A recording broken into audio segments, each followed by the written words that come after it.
Saludos, ¿cómo estás? Hoy vamos a resolver diagramas de bloques con la fórmula de Mason.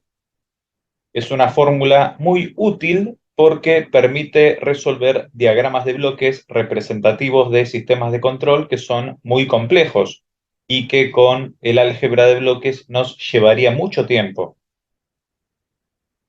Vamos a resolver este primer ejercicio en primera instancia con las herramientas tradicionales del álgebra de bloques. Y después vamos a aprender el método de la fórmula de Mason y resolver esto, ¿sí? Este mismo ejercicio y otros ejercicios para darnos cuenta de la dimensión de la potencia del método. Lo que sugiero aquí es, bueno, podemos eliminar este sumador tratando de pasar, ¿sí? Tratando de pasar esta señal hasta el principio, ¿sí? El precio que vamos a tener que pagar para esto será, bueno, un factor de conversión que tendremos que pensar ahora, ¿sí? Evidentemente, si hacemos esta conversión, aquí tendríamos que agregar un bloque, y ahora vamos a pensar cuál es, ¿sí? Y acá no olvidemos que esta realimentación era originalmente negativa. De la misma manera que aquí también podemos este nodo, trasladarlo al final, ¿sí? Y de esta manera también tendríamos que afectarlo por un bloque, ¿no? Tendríamos que afectarlo por un bloque que ahora vamos a pensar cuál es.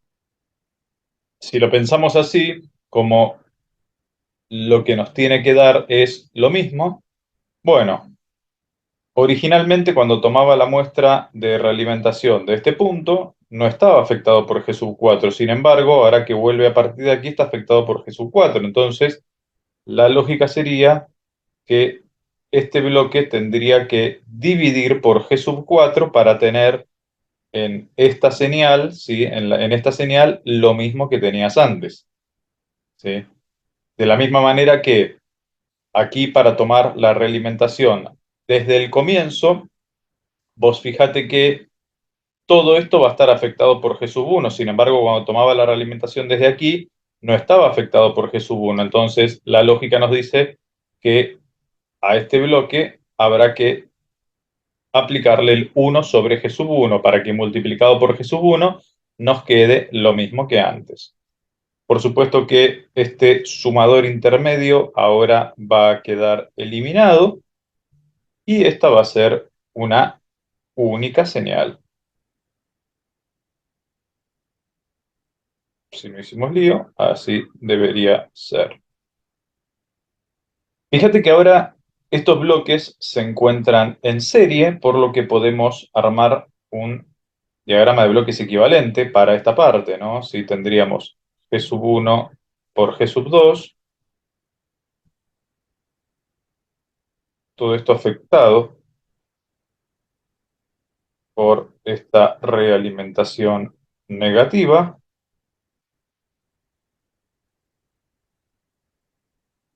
Y la misma historia en este punto, ¿no? O sea, uno podría pensar que aquí también tiene un producto, ¿sí? Con G sub 3 y G sub 4. Y en cadena de realimentación H sub 2. Nosotros estamos en condiciones de resolver rápidamente esto con las herramientas que tenemos de álgebra de bloques, sabiendo que a esto lo podemos llamar, si querés, G, y a esto, si querés, lo llamamos G asterisco, y sabemos que la solución aquí será, como estamos en cadena directa y cadena de realimentación, G sobre 1 más G por H1, y aquí la solución será G asterisco sobre 1 más G asterisco por H sub 2. Es la manera en la que quedan resueltos estos lazos internos. ¿Sí? Hemos resuelto esto y hemos resuelto esto. Es decir que nuestro diagrama de bloques equivalente ahora se reduce a pensar en la entrada, sí, que sigue siendo R en dominio de la frecuencia, ¿sí?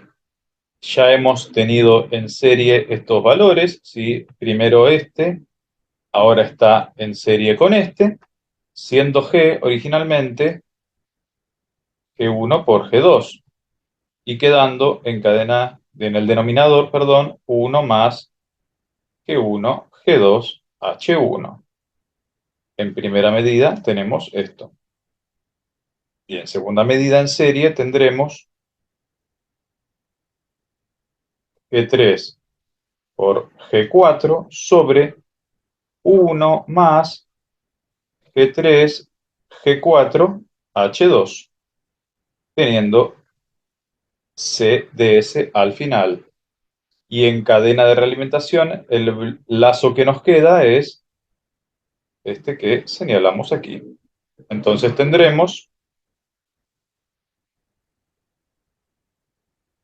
1 sobre G sub 1 por, la realimentación viene así, H de 3 por 1 sobre G sub 4. Y así nos queda el último diagrama de bloques a resolver, o la última expresión para resolver, aplicando la lógica de que esto se resuelve como G sobre 1 más G por H, porque la realimentación vuelve a ser negativa. Bueno, ¿qué sería mi G ahora? Y mi G sería todo esto, ¿no? Y todo esto sería mi H. Y podemos aplicar la misma lógica a la hora de la resolución. Por lo que en valor definitivo, CDS sobre RDS será una expresión un poquito extensa, ¿no? Te quedará G1, G2, G3, G4, todo eso dividido 1 más G1, G2, H1, 1 más G3, G4, H2, todo eso por 1 más, todo eso sobre, perdón, 1 más G por H, o sea que copiarías lo mismo, G1, G2, G3, G4, dividido 1 más G1, G2, H1, 1 más G3, G4, H2, y vamos a sacar esto de aquí porque nos está molestando. Tendríamos que multiplicarlo por lo que nosotros dijimos que vale H. ¿Cuánto vale H? Vale H3 dividido G1 y dividido G4 también. Podemos apreciar que algunas cositas se pueden simplificar. Y fíjate que al final CDS sobre RDS nos quedará, si no hicimos lío, G1 por G2 por G3 por G sub 4 dividido 1 más G1, G2, H1 más G3, G4, H2 más, si querés, G2, G3, H3 más el producto, ¿no? G1, G2, G3, G4, H1, H2. G1, G2, G3, G4, H1, H2. Y esta será la función de transferencia definitiva a lazo cerrado, ¿sí? Esta será la función transferencia definitiva a lazo cerrado, resolviendo todo el diagrama de bloques. Notarás que, a ver, sin ser algo del otro mundo, lleva su laburito y lleva su tiempo. Bueno, se espera con la fórmula de Mason, que es lo que vamos a ver ahora, resolver esto de manera mucho más sencilla, mucho más amigable y lo mejor de todo, sin tener que andar reduciendo el diagrama de bloques tantas veces. Así que vamos por ese camino, a ver si lo podemos resolver. Copiamos el sistema nuevamente y vamos a pensar, a ver, en lo que dice la fórmula de Mason. ¿Qué dice la fórmula de Mason? Hemos dejado la respuesta al final como para poder verificar, ¿no? Que da lo mismo, porque si no da lo mismo es porque metimos la pata en algún lado, ya sea con el método de Mason o con el método tradicional del álgebra de bloques. ¿Qué dice la fórmula de Mason? Bueno, la fórmula de Mason es algo compleja de entender al principio, pero básicamente dice que la relación entre la salida y la entrada vale lo siguiente, ¿sí? Una sumatoria de P sub i por delta sub i sobre delta. ¿Y qué será esto de P sub i por delta sub i sobre delta? Cuando hablamos de P sub i, hablamos de la ganancia de la iésima, ¿sí? Haciendo mención a la i, ¿no? Porque puede ser la primera, la segunda, la tercera, la cuarta, la quinta, la sexta, la séptima, o la octava, o la que sea, la iésima cadena directa o trayectoria directa.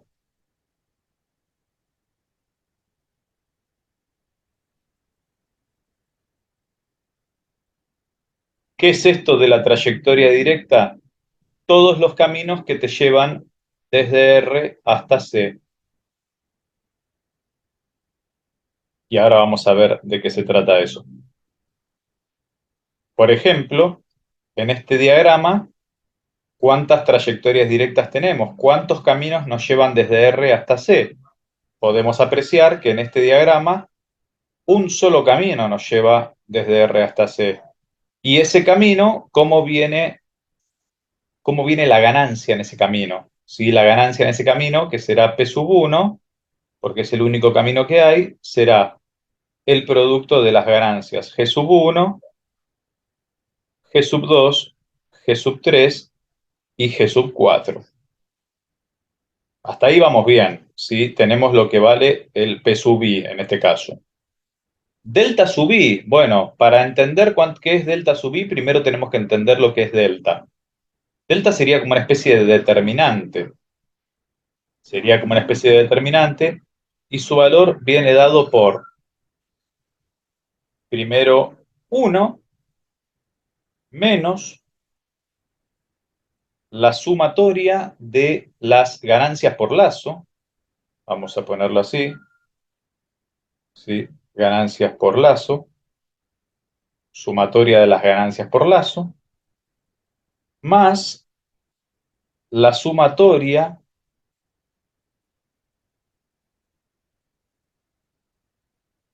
del producto de las ganancias de cada grupo de dos lazos no adyacentes. Y ahora vamos a ver un poquitito qué es esto.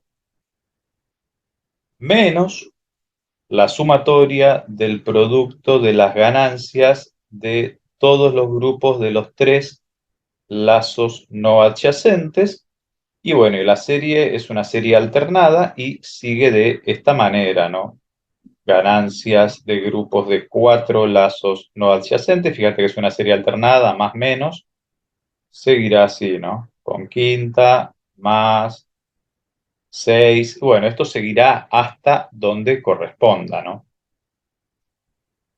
¿Qué es esto de la suma de ganancias por lazo? Si esto de la suma de ganancias por lazo será, bueno, en primera medida tenemos que identificar cuántos lazos hay. En este caso tenemos, si fíjate, tenemos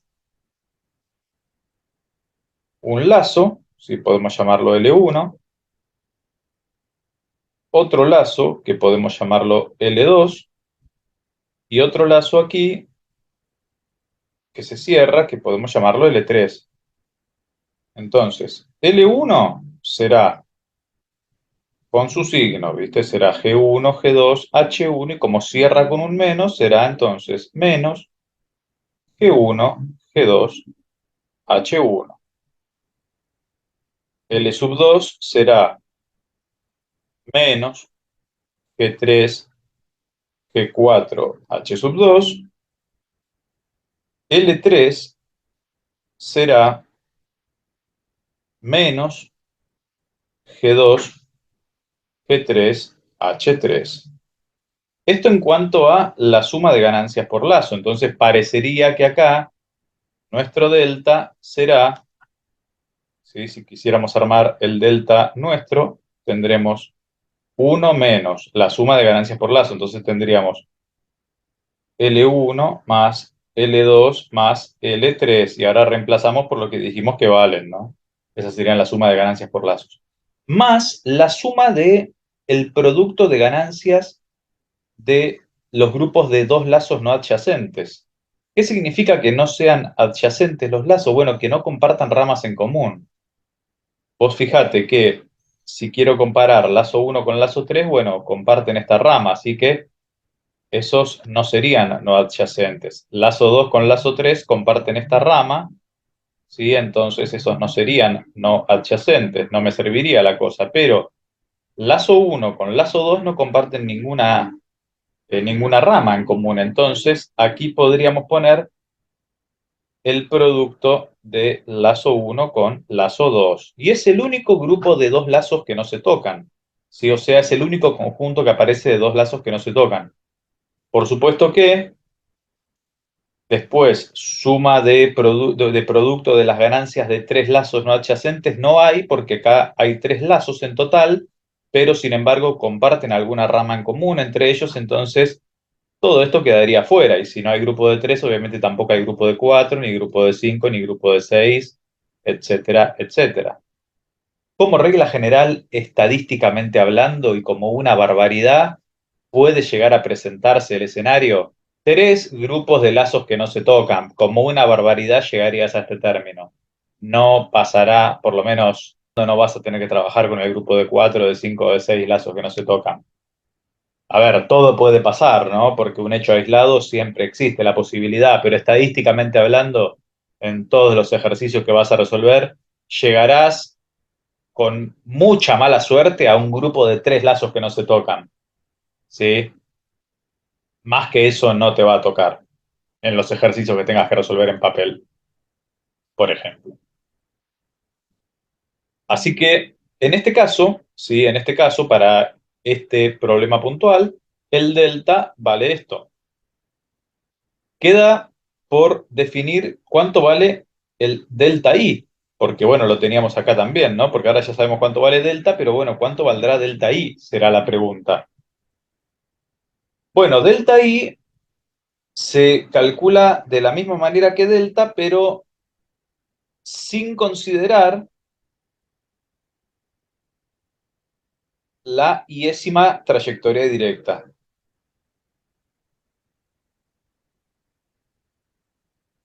La iésima trayectoria directa. ¿Qué significa esto?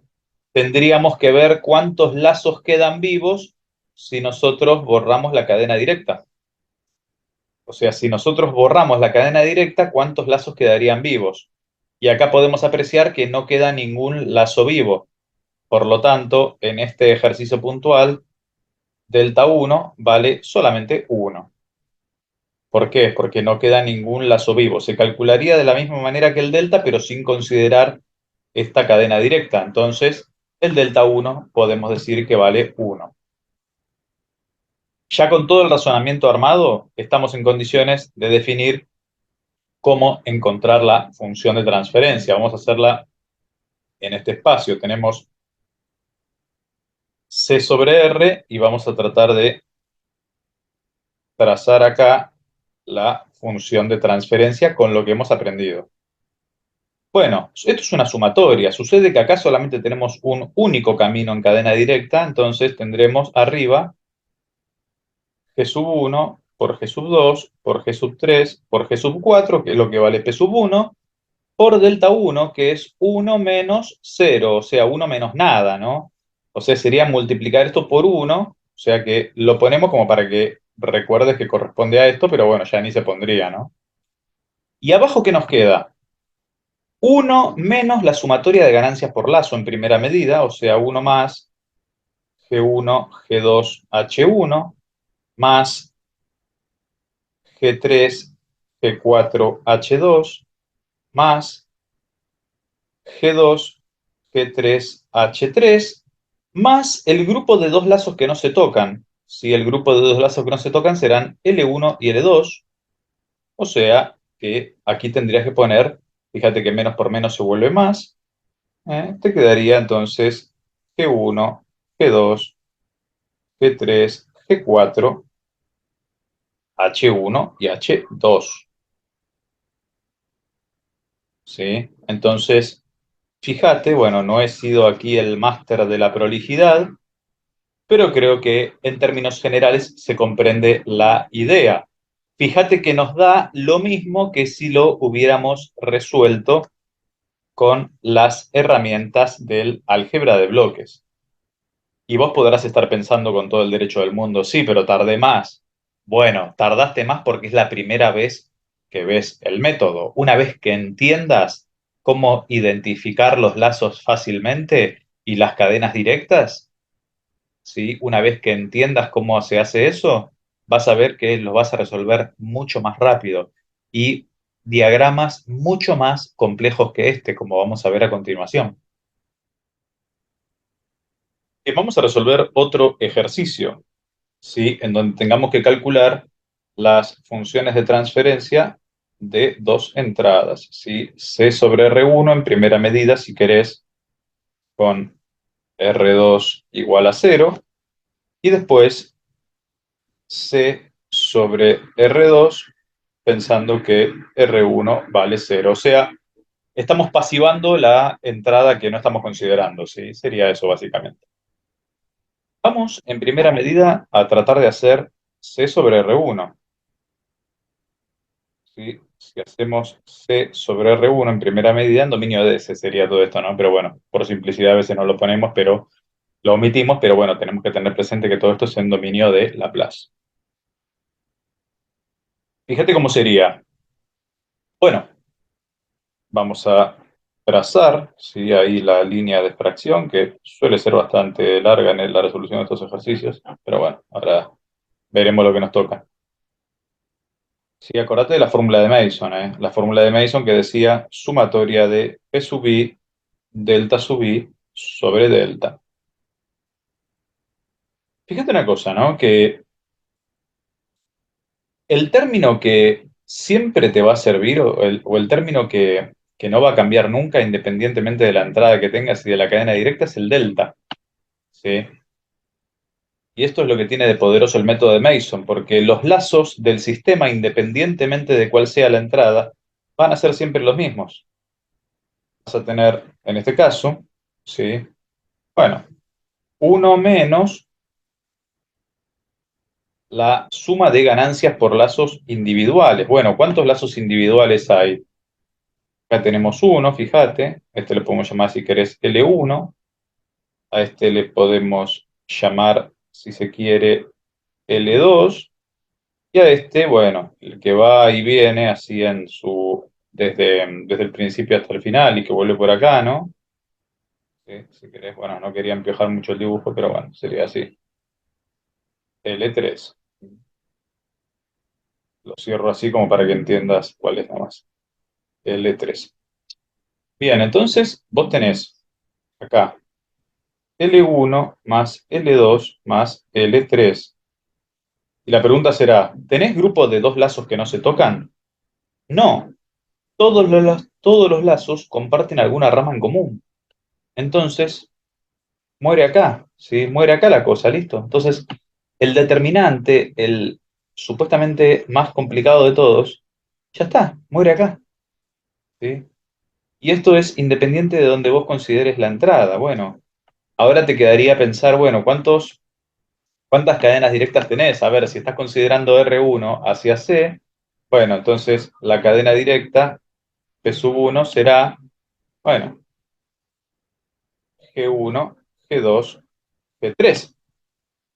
Y la pregunta también será, bueno, delta 1, que es el delta considerando que estamos omitiendo la cadena directa, o sea, borrando la cadena directa, no te queda ningún lazo vivo si vos borrás la cadena directa, por lo tanto, el delta 1 vale 1. O sea que quedaría definir, bueno, cuánto valdrían lazo 1, lazo 2 y lazo 3 para resolver este ejercicio. Bueno, lazo 1, ¿cuánto vale? G2, G3 con el menos, ¿no? Entonces te quedará menos G2, perdón, G2H3, quise decir. G2H3. L2 valdrá G3 por H2 con el menos. G3, H2 con el menos. Y L1 también. G1, G2, G3, H1 con el menos. Entonces tendrás menos G1, G2, G3, H1. Y si no metimos la pata en ningún lado, así debería resolverse el denominador, ¿no? Te quedaría 1 más G2H3 más G3H2 más G1, G2, G3, H1. Fíjate qué fácil se resuelve la ecuación característica del diagrama de bloques con la fórmula de Mason, ¿eh? Es bárbaro este método. ¿Y arriba qué te queda?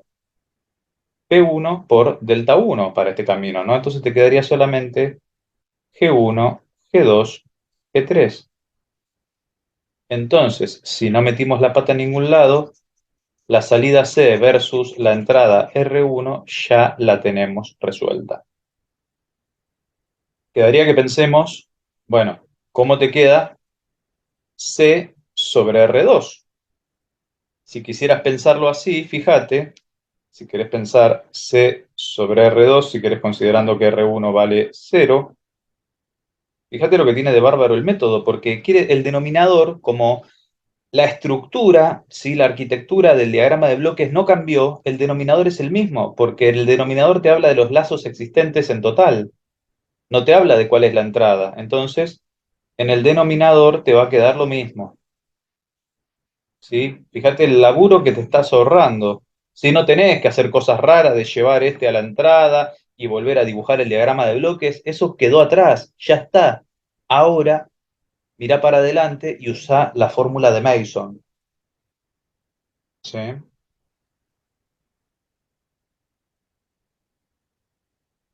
¿Cuál es la cadena directa? Entra con un más, entonces, ¿qué te lleva de R2 hasta C? ¿Qué te llevaría de R2 hasta C? Y te lleva G3. Y acá tenés que tener cuidado, porque dijimos que el delta que aparece en el numerador es sin considerar la cadena directa, pero vos fíjate que si borrás esto, este lazo ya no existe más y este lazo tampoco existe más, pero este lazo sí sigue vivo. Entonces acá tendrías un delta, ¿no? Entonces tendrás 1 menos, que con este menos se vuelve más, el valor de L1, G2, H3. Y ese es el cuidado que tenés que tener. Fíjate que puede ser traicionero, ¿no? Como decís, ah, qué fácil que es, y uno termina metiendo la pata, ¿no? Entonces, bueno, requiere un poquitito de práctica. Lo que tenés que tener presente con el delta del numerador es sin considerar la cadena directa. Si vos borrás esta cadena directa, fíjate que un lazo queda vivo. Entonces, este lazo quedó vivo, lo vas a tener que considerar. Y de esta manera quedan resueltas las funciones de transferencia C sobre R1 y C sobre R2 con la fórmula de Mason. Bien, vamos a resolver un ejercicio más tratando de encontrar nuevamente la función de transferencia CDS sobre RDS. ¿Viste cómo es esto, no? Le ponemos onda al principio, después empieza a salir de prolijo y nos relajamos, pero bueno, vamos a poner lo mejor de nosotros. ¿Sí? Bueno, esta línea va a ser bastante larga, ¿no? Ya te diste cuenta de cómo viene la cosa. Fíjate, acá tenés que pensar un poquito, ¿no? Porque vamos a tratar de poner ahí el método del aerosol, así no empiojamos tanto el dibujo. Fíjate, acá tenés una cadena directa, ¿sí? Acá tenés una cadena directa, ¿sí? Y acá, OJ, tenés otra, ¿sí? Porque te hago la aclaración porque muchos se lo comen esto como un lazo, y no, no es un lazo eso es una cadena directa. Te cabió, ¿sí? Ahí tenés que volver a ponerlo. Bueno, y ahora sí, vamos a identificar los lazos que tenemos, ¿sí? Fíjate, ¿no? Tenemos grupos, tenemos a este lazo lo podemos llamar L1 si querés, a lo que viene así, ¿no? G2, G3, H2, cambiado de signo, será entonces menos G2, G3, H2, ¿sí? Lazo L2 podría ser G1, G2, H1 positivo, entonces vamos a poner G1, G2, H1 y lazo 3 puede ser acá, G2, H1 cambiado de signo, ¿no? Por el que el signo menos que cierra el sumador. Entonces, menos G2H1. Si no metimos la pata en ningún lado, así debería ser. La pregunta es, ¿habrá grupos de lazos que no se tocan? No. O sea, no hay producto de dos lazos no adyacentes, entonces tampoco va a haber ni de 3, ni de 4, ni de 5, ni bla, bla, bla. O sea que el denominador nos queda muy fácil porque será uno menos la sumatoria esta, ¿no? Entonces te quedará uno más G2, G3, H2, menos G1, G2, H1, más G2, H1. Sí, acordate que siempre el denominador es uno menos la suma de ganancias por lazo. El denominador, ¿sí? Y ahora tenés que prestar un poquito de atención al numerador. Fíjate que dijimos que había dos caminos en cadena directa, que serán P sub 1 y P sub 2. Bueno, P sub 1 podemos pensar en cadena directa que es G1, G2, G3, o sea, bastante amigable la cosa, ¿no? Y acá en P sub 2, la segunda cadena directa, el camino es G4. Sucede que vamos a tener delta 1 y delta 2. Una pregunta podría ser, bueno, si yo elimino esta cadena directa, ¿cuántos lazos me quedan vivos? Y la respuesta es ninguno. Entonces, delta 1 vale 1. Ahora, si elimino esta cadena directa, ¿cuántos lazos me quedan vivos? Y todos. Entonces, delta 2 es igual a delta en este caso, ¿sí? Y será uno menos la suma de ganancias por lazo. Entonces, eso es lo que vas a tener que tener cuidado poner acá en el numerador. En el numerador vas a tener, bueno, P sub 1 por delta 1, ¿sí? Este por este, que será G1, G2, G3, más, pues sería por 1, o sea que ni lo ponemos, más G4 por 1 menos la suma de ganancias por lazo, o sea, te quedaría todo igual que el denominador, más G2, G3, H2, menos G1, G2, H1, más G2, H1. Y ese es el cuidado que tenés que tener con la fórmula de Mason. Viste que por ahí esos deltas, cuando esos lazos que te quedan vivos cuando eliminás la cadena directa suelen ser los más traicioneros, ¿sí? Pero fíjate, un diagrama de bloques que tenía su complejidad, si se quiere, lo hemos resuelto en muy poco tiempo. Y eso que ahora porque lo estamos explicando. Vos cuando lo razones un par de veces y adoptes el mecanismo, lo vas a poder resolver seguramente sin ninguna dificultad.